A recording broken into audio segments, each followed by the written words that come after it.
देखो क्या होता है ना, बहुत ही एकदम बिल्कुल देसी भाषा में और बहुत तरीके से आपको पढ़ाऊंगा, बिल्कुल अच्छा लगेगा आपको। सपोज करो ये हमारा क्या है, एक सिस्टम है, 2 जनरेटर है हमारे पास और ये बस है से। ये सारे के सारे क्या है, बस। जैसे नेटवर्क में हमारा नोड नहीं होता है वैसे के वैसे बस है कि एक बस से बहुत सारी लाइंस हो सकता है, 2 लाइन 3 लाइन 4 लाइन कितनी भी लाइनें जा सकती है, तो इनको बोलते हैं, जैसे नेटवर्क में हमारा नोड होता था उस तरीके से ये क्या है, बसेस है। ये हमारी ट्रांसमिशन लाइन है और ये हमारे जनरेटर है। तो जनरेटर जो होंगे वो हमेशा कम रहेंगे, है ना। अब हर एक बस के लिए तो हम लोग जनरेटर नहीं बना सकते ना। जैसे सपोज करो कोई अपने शहर में होंगे तो बहुत दूर से एक या 2 जनरेटर से कनेक्ट होगा, ट्रांसमिशन लाइन या बस का तो बहुत ज्यादा माया जाल फैला सकते हैं, तो इसलिए जनरेटर कम होते हैं। अब सोचो ये हमारा पूरा का पूरा सिस्टम है, इसको स्टडी करने के 2 तरीके। ये पूरा सिस्टम है थोड़ी देर के लिए, है ना। सपोज करो ये हमारा एक सिस्टम है, ये ठहरा हुआ पानी एक हमारा सिस्टम है। अब इस पे एनालिसिस करना है, तो एक एनालिसिस तो ये हो सकती है कि भाई ये जब ठहरा हुआ पानी रहे तब इसको हम लोग ले सिस्टम को और बड़े अच्छे से एनालिसिस करें कि इसका ढक्कन कैसा है, इसका शेप कैसा है ना। एक एनालिसिस क्या हो गई, है ना, एक तो ठहरे हुए पानी पे, और दूसरा एनालिसिस हो गया कि अचानक से सपोज करें बोतल गिरती है, उस सिचुएशन में क्या एनालिसिस होगा, है ना, ढक्कन खुलेगा नहीं खुलेगा, वो एनालिसिस हो गई।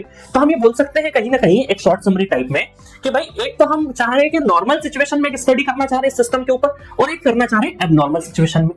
अब नॉर्मल सिचुएशन का मतलब है कि भाई ठहरा हुआ है, सब कुछ बराबर है, स्टैटिक स्टेट एनालिसिस बोल सकते हैं हम लोग कहीं ना कहीं, तो स्टडी स्टेट की बात कर रहे हैं हम लोग। और इस पे जो एनालिसिस होती है उसको बोलते हैं हम लोग लोड फ्लो एनालिसिस, LF है, लोड फ्लो एनालिसिस या पावर फ्लो एनालिसिस।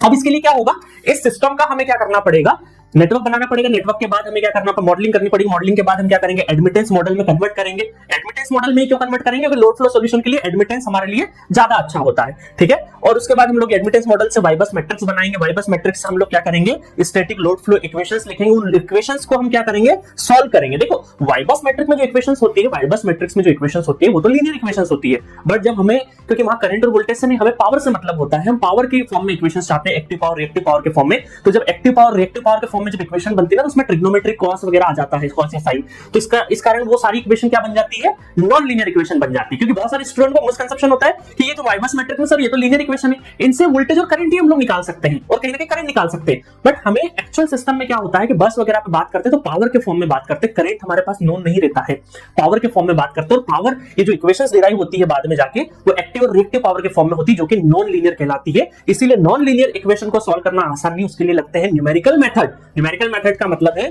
कि हम लोग कोई ना कोई इनिशियल कुछ एज्यूम कर लेते हैं वैल्यू, और उसको डाल के बार बार इटरेशन चलाते 5 7 10 इटरेशन चला के जो वैल्यू हमारे रिपीट कर जाती है दशमलव के 4 डिजिट तक, उस वैल्यू को हम लोग एक्यूरेट मान लेते हैं। आपको सबको पता होगा M3 में यही करते हैं हम सारा का सारा काम, है ना, इटरेशन मेथड सारी की सारी। तो वही काम हम लोग यहाँ पे नॉन लीनियर इक्वेशन को सॉल्व करने के लिए करते हैं। और वो कौन कौन से मेथड है, गॉस और गॉस सिडल, NR और फास्ट डिकपलिंग, है ना, फास्ट डिकपल बोल सकते हैं।